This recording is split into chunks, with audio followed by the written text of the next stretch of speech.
Good morning, UC fans. It's James Lewis and Mark Fightmaster of UC Bearcats on the Prowl. As always, we're glad to be on the Grueling Truth Radio Network. This week, we're going to kind of break down the schedule. We're going to give our opinions, what we think is going to happen on the season.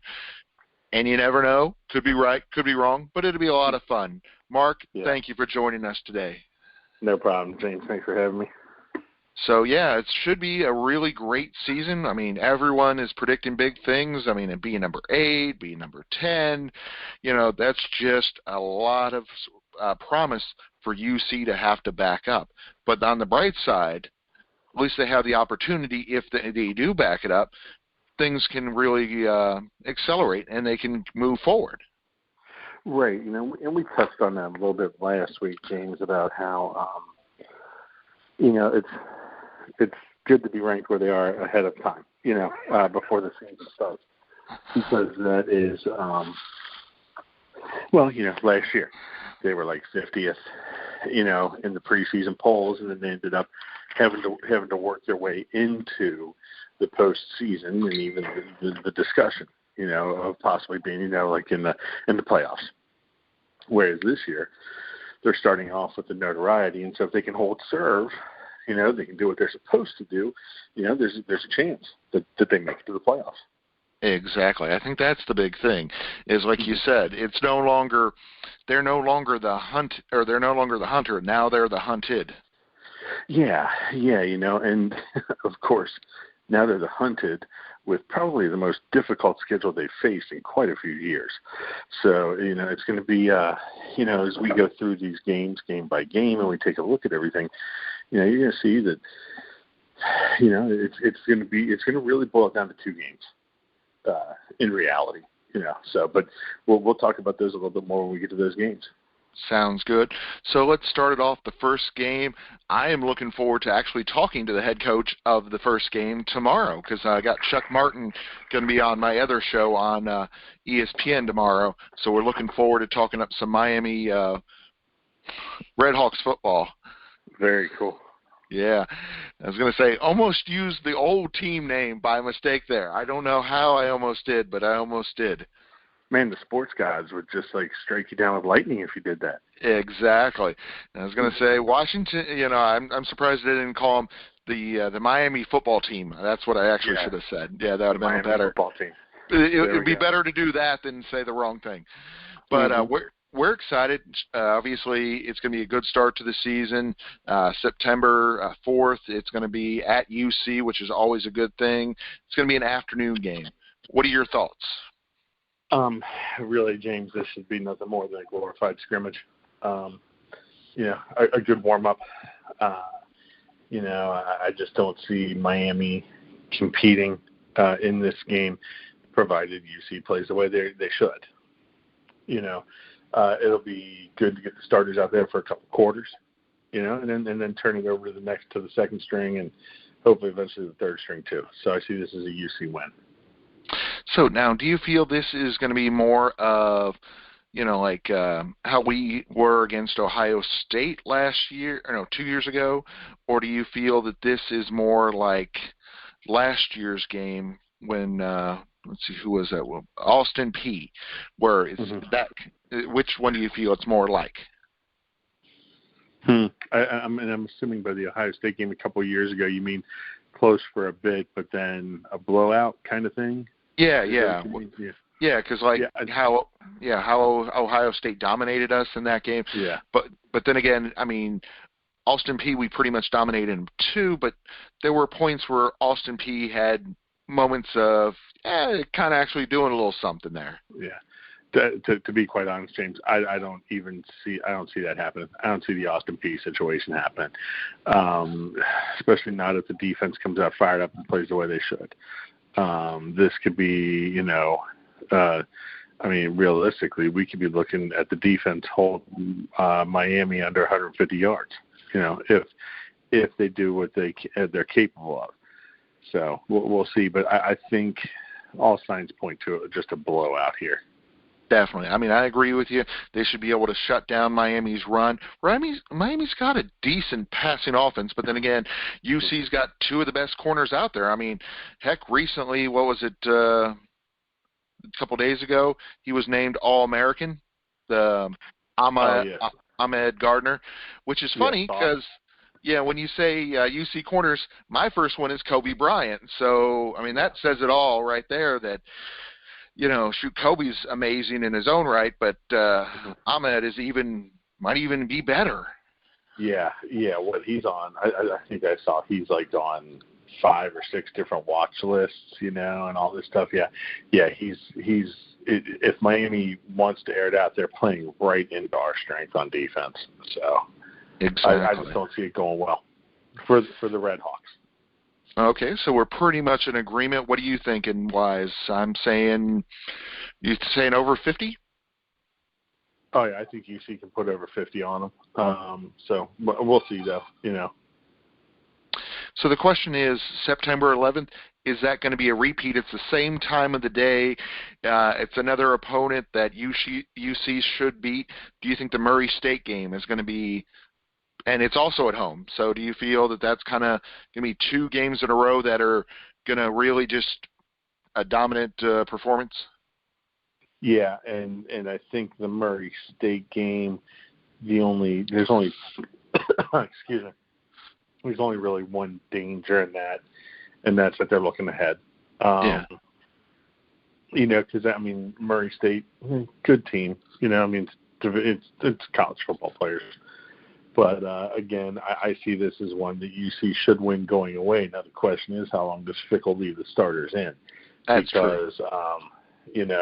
Does he keep them in a little bit longer to keep them fresh for the coming game, or does he pull them at the same time so they don't get injured for the coming game? It's interesting to think that I'm sitting here concerned about whether he's going to rest his starters or let them gel a little more. Exactly. And that's what it's all about. It's all about the philosophy of it, because is it do you, like you said, do you let them work it out there together and get more reps, or the other part is with them being on so many awards lists, do you want them to go out there and, oh my gosh, I mean, it just sounds crazy saying, but having a UC win the Heisman Trophy. Yeah, Evan Ritter. Yeah, get him some views, get him some Yeah, because he's going to need the numbers, in games like this to really, to get him to that level. Yeah, and he is. So, I don't know. We'll see. We'll see how he plays it. I just find it almost refreshing that we need to worry about it. Exactly. So this will be the first game of the season. Indiana at Indiana. Going Big Ten, and this isn't like a cupcake Big Ten. This isn't like that Nebraska game we should have had last year. Right. Indiana's really good. They're like in the top 20? Yeah, I think there's preseason 17th, 16th, or 17th. But here's the thing, man. I looked at a few. I was doing some research earlier today, and saw a couple articles. One was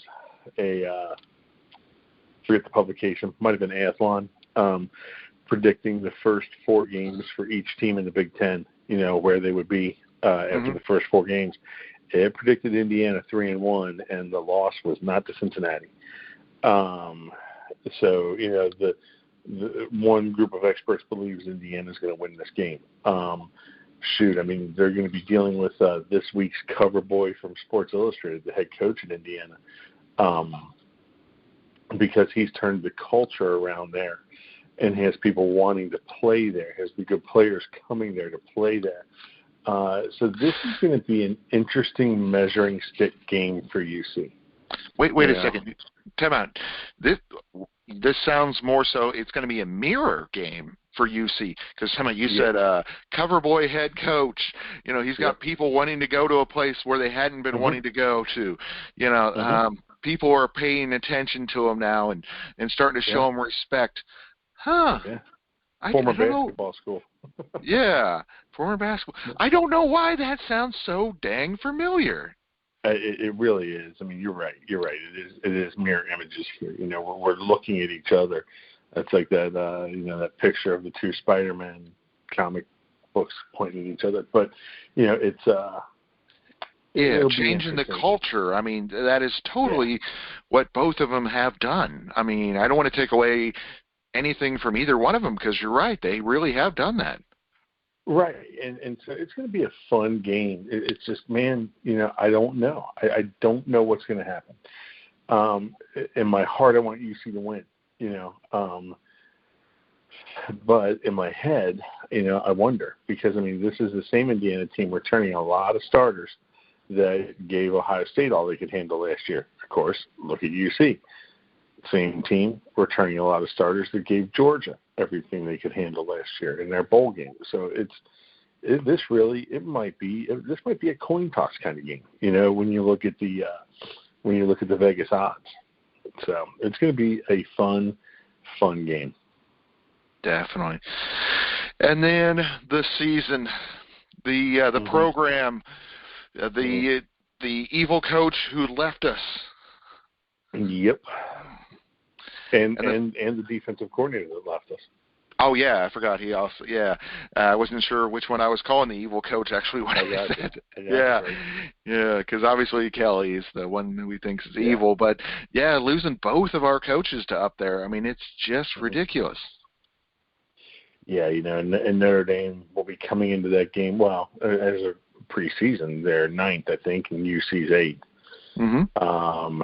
You got the tradition and all that, but I'm going to tell you this: Notre Dame is, in my eyes, season after season, the most overrated team in college football. They're always up high. They're always up high in the preseason, and then they never live up to the hype. And I think that this is a chance for UC to prove that case. I think. You called this game the season. I really think the season is the game before. I think UC beats Notre Dame and at Notre Dame. It's just a gut feeling, James. It may come down to a fluke play. It may come down to a lucky bounce. It may come down to a field goal that dings off the upright, But I think UC wins this game. It's the game before that really matters as far as the season goes. So. I don't know. It's just an odd feeling I have.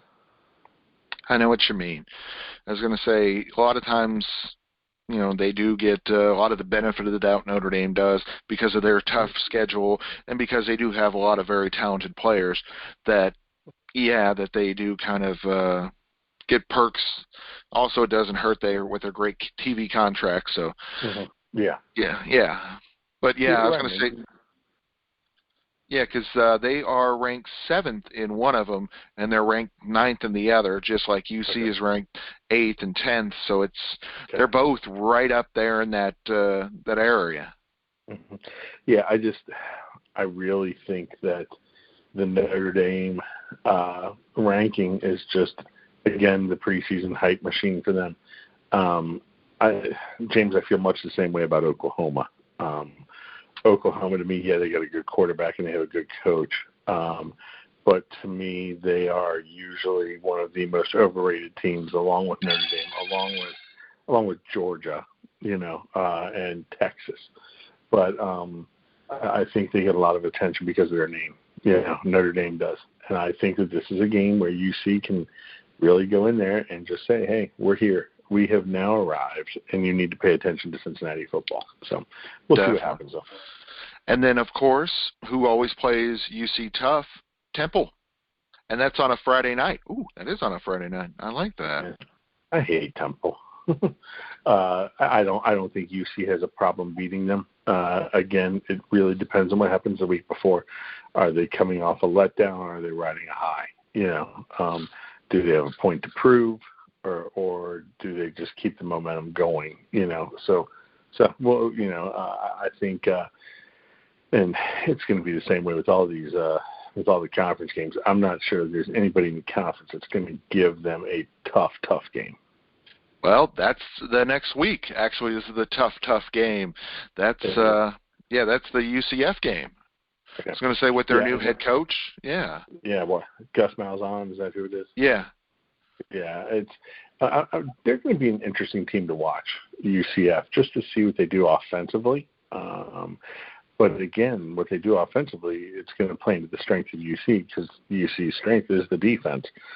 And so what are they going to do to be able to get by, to get around, to get over the defense? So I think UC wins it, maybe close.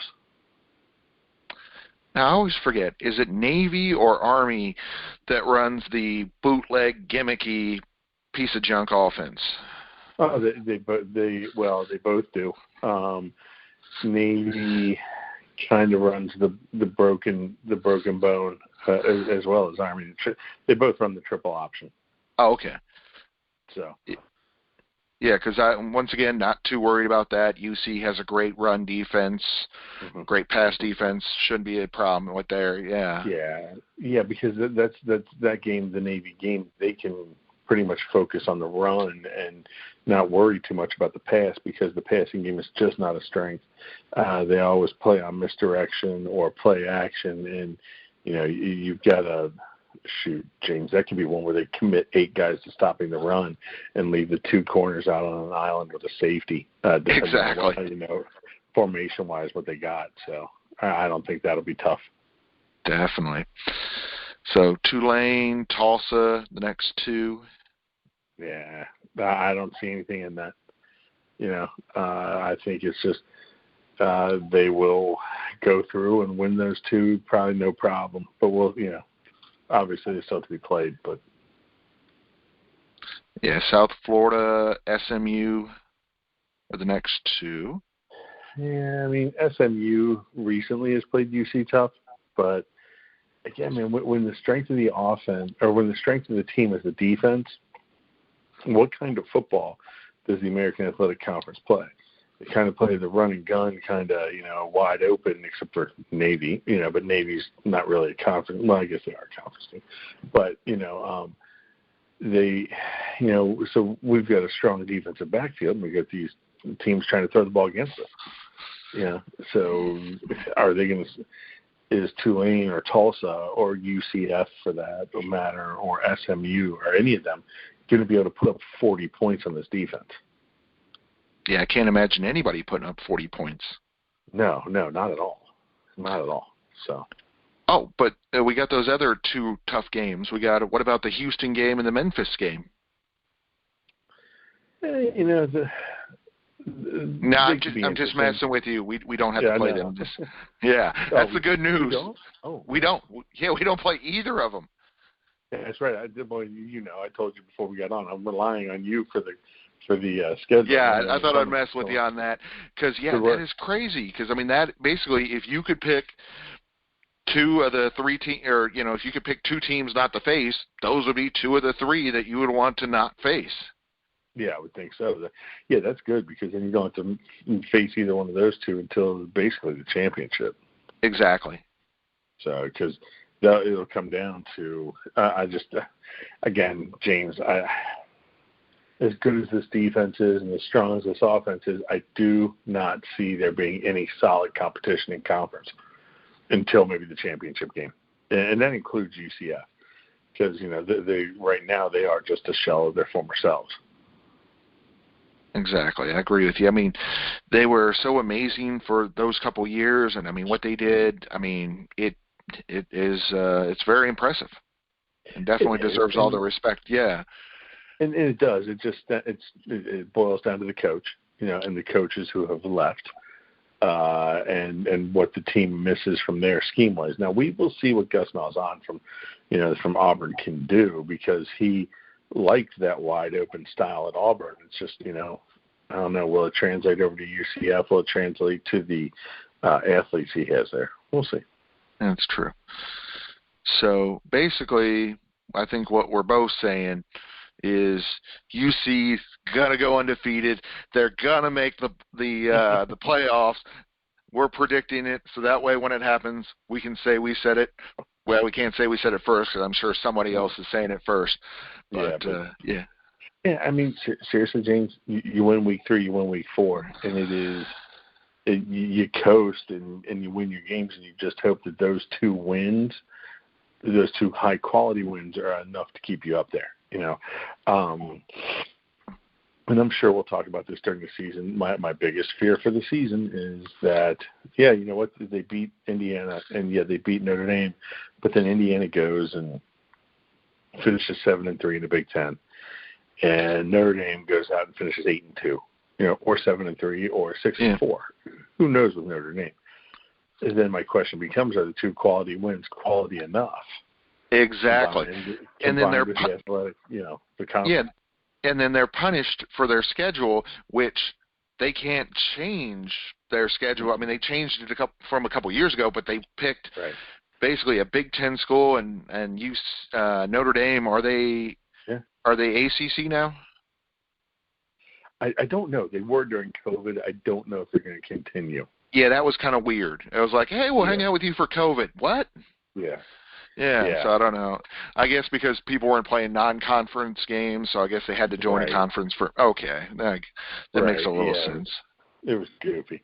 Yeah, so I mean, it's just, man, that's my biggest fear, is that the two quality wins end up not being quality wins. I'm trying to think who. I wish I could remember the article. I can't remember who Indiana played. Who they think. I think the prediction was that Indiana's going to lose to Iowa in their first 4 games, because the Big Ten all starts with the Big Ten game first week. Oh, wow. And because Ohio State's got mid. The first game is Iowa and Indiana. Yeah. Yeah, so I think they predicted that as a loss for Indiana, and then then they had to play Ohio State down the road, and so then Iowa, Idaho, Cincinnati, and Western.